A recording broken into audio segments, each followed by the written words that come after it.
Hello and welcome to the first March edition of the North Andover Journal. I'm your host, Gabrielle Griffiths. Every day after school, kids of all ages are hanging out at the North Andover Youth and Recreational Center to participate in some fun after-school winter programs, from yoga to basketball to bucket drumming and even more. Check it out and see how the North Andover Youth Center has adapted and stayed open through the entire pandemic, and how grateful the staff and kids are to have these programs available.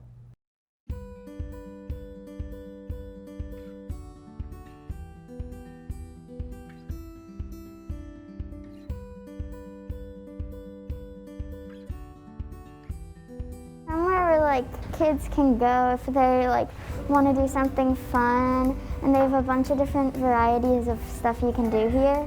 It's just a good way to hang out with friends, outside of school, with not all the stress of work, and get to play all your sports that you like. I can just sort of relax and I could potentially learn something new. Before this whole pandemic things, oftentimes on the weekends, me and my friends just came and stayed for a couple hours. They just provide a ton of things for us to do, even during this pandemic, which I was surprised they did it, but it helped probably a ton of kids, not from sitting inside and playing video games all day and stuff. My name is Rick Gorman. I'm the Executive Director of the North Andover Youth and Recreation Services, a department that was started in 1988, and I've actually been here every single day since then. We also operate the Joseph N. Herman Youth Center, which you're at today, and that has been here for 20 years. So any given day, we probably have 7 programs going on after school. Anything from basketball, arts and crafts, outdoor flag football, things like that. Gets kids involved, active, and we have photography, yoga, all sorts of things. And to sign up, you just go to nayouth.com, and the programs are there to sign up. It's really just a variety of programs. I have 4 programs a week right now. I do everything from rock wall to ice hockey to street hockey to yoga, and I do dodgeball as well. So there you can do really anything here. It's really important to keep them going because a lot of kids will just have to go to school and then go home, and their parents may be at a long job or something. So with most of the programs, you can just go from school and walk here and hang out here for a little while, do a program, and it's just something to do besides just school and homework at the end of the day. I think just having, it supports the social life. Everyone indoors just makes it so, they're not, socially communicating with anyone. They're just sitting around doing whatever they feel like by themselves. During the pandemic, obviously we had to change how we do things here at the youth center, and following all the state and federal and local guidelines. So we're actually working, it used to be a drop-in center. Now they have to come for a register for a specific program. We pulled off something that very few communities in the entire state pulled off last year by running entire summer programs for 918 kids for 7 weeks without one single COVID-19 case. So what we're most proud about is we have been open full-time since June. We've stayed open even throughout the summer. We had our summer camp programs, and I think the kids really enjoy coming here, and the staff, we are really grateful to have a job. We need these activities for kids. These social and emotional aspects of kids is off the charts. It's real, people, and if you think it's not, you're not paying attention. We have a real problem here. We're dealing with it every single day. If we didn't have these programs, we'd be in a serious problem with our kids. I believe the fallout from the pandemic with social and emotional effects will go on for 5 to 10 years. We got to get behind that, and these doors cannot close, and they won't close. If you would like to sign up for more upcoming programs, visit www.nayouth.com. And if you have any other questions, contact Demi Marsh at dmarsh@northandoveryouth.com.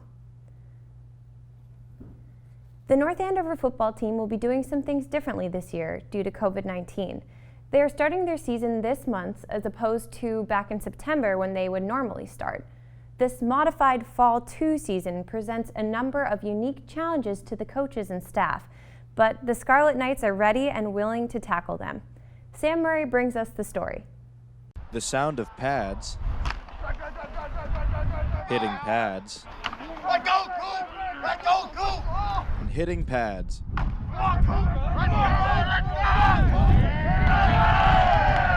Marks the start of a fresh new high school football season. However, this year, the North Andover Scarlet Knights won't start their season in the hot August torridness. Instead, they begin their season in the cold winter months. We're ecstatic that we're out here. The weather's great. We have no complaints about that. We have no complaints about anything that we're out here, put it that way. John Dubzinski and the Scarlet Knights are playing in an unusual football season this year, as they are part of the MIAA's Fall 2 sports plan. Alongside cheerleading, indoor track, and unified basketball, football began their season on February 22nd as part of the MIAA's 4-season plan to try and navigate the COVID-19 pandemic. You know, we've been waiting and waiting and waiting. We heard that it is a wedge season, which was a great opportunity, but in the back of our minds, we were still, cognizant of what was going on with the amount of cases in Massachusetts on the rise after Thanksgiving and Christmas, and we were very concerned. Like its predecessor sports, football players and coaches are required to wear masks at all times. Teams are allowed 45 players on a section of the field at each time, in addition to socially distanced water breaks and constant equipment wipe down. At the end of the day, we're in a pandemic and we have to follow all the regulations, and just because we play football, that doesn't mean we ignore it. We have to. We want the season to happen, and we don't want to. We've come this far. We don't want to lose track of it, so we're doing our best.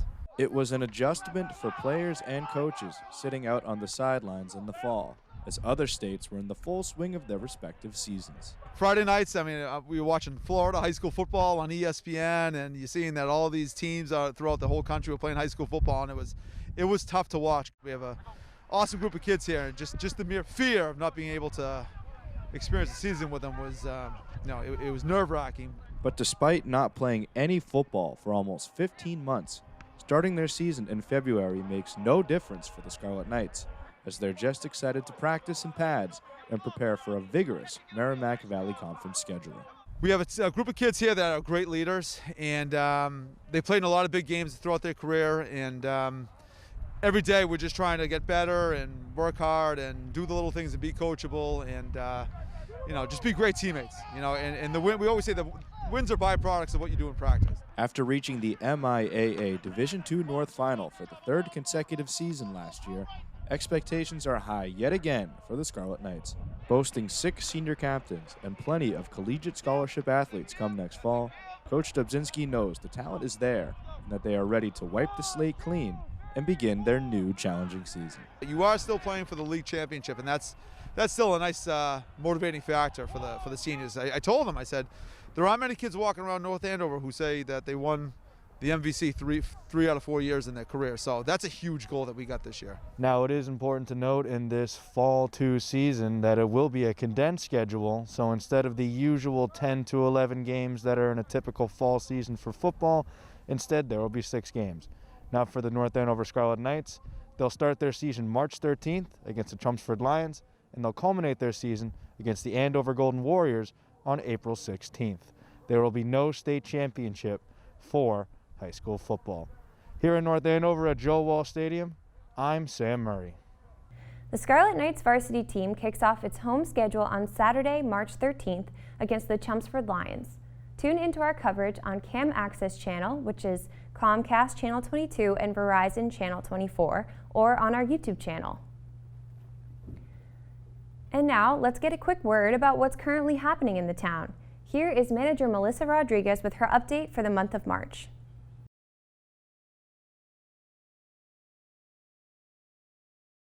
Hello, I'm Melissa Rodriguez, the town manager, here with my monthly update. I wanted to announce that the warrant is open, and we have been having conversations with the moderator to move town meeting till June.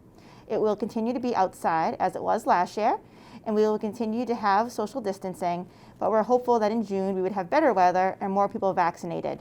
And so right now we are looking to move the town meeting till June, and more information about that will be released. Town staff has called all residents over 75, whose numbers we had, to see if they need help getting registered for a COVID vaccine. We also sent this flyer to all residents over 75. I want to thank Merrimack College and the Greater Lawrence Family Healthcare, who teamed up with us last weekend to run a COVID vaccine clinic. It was very successful, and we were able to vaccinate over 500 residents. We focused our resources on the 75 plus and housing community. And we were very thankful and we're very hopeful that we'll be able to continue those relationships moving into the future. Right now, we are pivoting all of our resources to helping residents who are unable to use the computer to get vaccine appointments. You can either call the COVID-19 hotline at 978-208-6070, and we will get back to you during regular business hours, or you can call the state directly at 211, and they will help you to make an appointment. I know it has been frustrating to make an appointment. There is not a lot of appointments available on the state website. They do repopulate those appointments on Thursdays at 8 a.m. We are happy to help you get those appointments, so please do not hesitate to call the town manager's office or the COVID-19 hotline. We do have several retirements coming up in the next few months, and I wanted to recognize those people. Human Resources Director Kathy Darby, our Senior Center Director Irene O'Brien, and Fire Chief McCarthy are all retiring, and we are now hiring for all of those positions. We also saw the retirement of firefighter Nicolosi, firefighter Freeman, Lieutenant Byrne, and DPW employee Concessi. I want to thank all of them for their service to this community. It's a tough time to retire. We can't celebrate them in our usual ways, but I want them all to know how much we appreciate them. And I look forward to working with Kathy, Irene, and Chief McCarthy over the coming months to find appropriate replacements. I wanted to also update you on the Senior Center. I know it has been difficult as we have not had a lot of movement on that construction. We still have those funds appropriated. We do have a contract in place, and we are waiting just for one tenant to leave one of the houses before we can close on that property. We are hopeful that we'll be able to begin construction for that project in the spring, and it is still on track to move forward. We also have a request for proposals out for the Stevens estate. It is for a management contract or a lease of the property. Those are due back on March 1st, and we've had quite a bit of interest. I look forward to continuing to communicate information about that process to you. Currently, the town is in a yellow, lower risk status for COVID-19. We have 35 active cases at this time. I urge people to continue to be diligent, wear their masks, practice social distancing. Even if you've received the vaccine, especially if you've only received one dose, please continue to be diligent. The governor is reducing some business restrictions next week, including increased capacities at restaurants. And we look forward to continuing that progress so that we can see North Andover open again. Thank you, and I'll see you again next month. We keep you updated on town issues every day on our GovCam channel. Check out the latest government information. Just tune in to Comcast Channel 8 and Verizon Channel 26. Get ready for our newest addition to the Journal. We have partnered with the TV studio at North Andover's own Merrimack College to get various updates from the college, including campus life, sports, COVID updates, and many more. Check out this package featuring a day in the life of a commuter student. Since the start of the spring semester, I made the choice to switch my status from a residential to a commuter student. Merrimack allows students to either live residentially on campus for their semester or to commute from their homes, in addition to being able to engage in a fully remote manner. Along with some fellow MCTV members, we highlighted some of the different ways Merrimack students live and engage with on-campus activities. Let's take a look.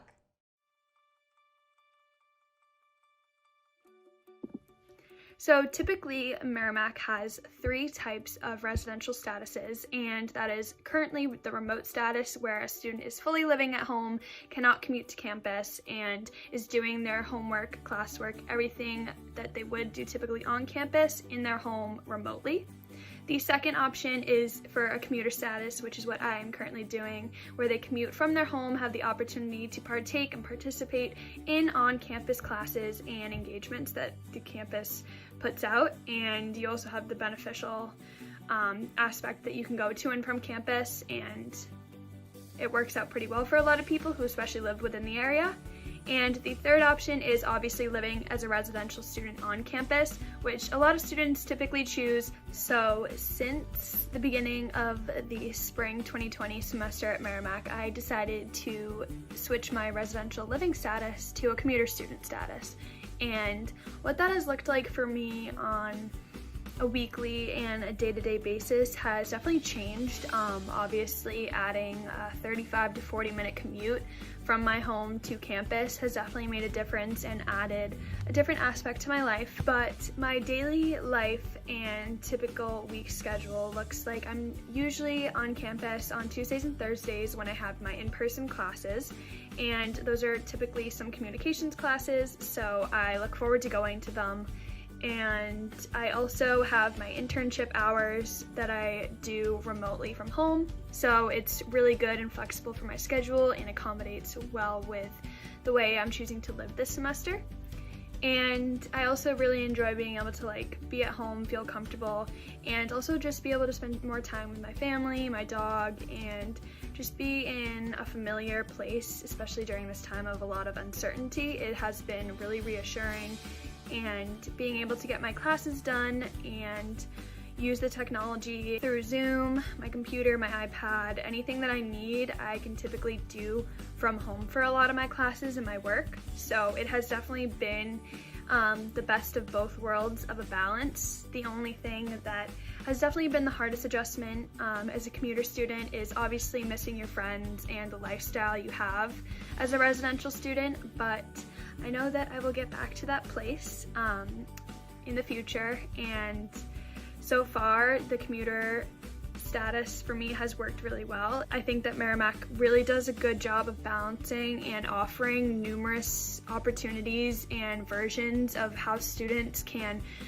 get their Merrimack campus experience to the best of their abilities and what works best for them financially or in general for life. Be sure to tune into the Journal every other week to catch an update from Merrimack College. The date for the North Andover town election is coming up, and many people still have questions about the election process. With the information we need to know to make your vote count, here is the town clerk, Trudy Reed. Trudy Reed coming to you from Town Hall in the town clerk's office. I just wanted to bring everyone up to date on what's been going on with the annual election soon approaching. So March 30th is the date for the annual town election. The positions include Select Board, School Committee, Moderator, and Housing Authority. The ballot has been set, and a sample can be found on the town's website under the Voting and Election tab on the main page. The last day to register for this election is March 10th, and the last day to submit an absentee ballot application or vote by mail is March 24th, 5 p.m., which it needs to be into my office by that date. The ballot box has been put back into place, so we are encouraging residents who are voting by mail or absentee to feel free to use this ballot box. It'll be located behind Town Hall in the Senior Center parking lot as we did last year. It is locked and checked on a daily basis, so it's very secure, and you can access it from your car. You don't even need to get out. So we do have voting in person on Election Day. The Election Day is again March 30th from 7 a.m. to 8 p.m. There will be no early in-person voting as we've done for the state elections. All of this information that I've given to you, ballot sample, the application, and voter registration can all be found on the town's website, and I hope to see many of you on March 30th in person. Thank you. Once again, the date of the upcoming election is March 30th. The polls open at 7 a.m. and will stay open until 8 p.m. You can vote in person on Election Day, or you can vote by mail or use an absentee ballot. Stay tuned to our GovCam channel for more information as Election Day approaches. A group of North Andover parents gathered at the school administration building on February 25th for a rally in support of getting their kids back for regular in-person schooling. While the school committee was getting ready to meet inside, these parents were trying to get their message heard outside. Our very own Ron Carpenito was there and had a chance to talk with some of the parents. Everybody, Ron Carpenito here reporting from the school administrative building here on Main Street. Tonight, what has happened is basically a flash rally in support of getting students back to school as soon as possible here in North Andover. 50 to 75 parents and their children here urging the school committee, who are meeting right now behind me, to get that plan going. Let's go in and talk to a few and see why they're here.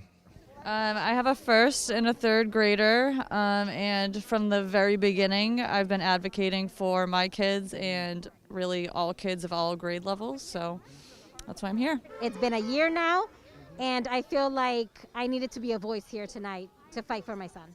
They're great students. They learn best in school. And I had my son earlier on the school year crying at night, frustrated, anxious, my daughter becoming disengaged. She's in 5th grade. I'm here because I have a 1st grader and a soon-to-be kindergartner for next year, and I just don't think that this environment is great for kids. I'm seeing my son struggle, with last year not getting a full year and then an entire year so far of the remote learning. It's all starting to build up, and he's pretty much done, and I know a lot of these kids are, and they need to get back in the classroom. She's been doing great up until recently, and I think she's just like every other kid where it's starting to wear on her, and we're starting to see that, and she really wants to be back too.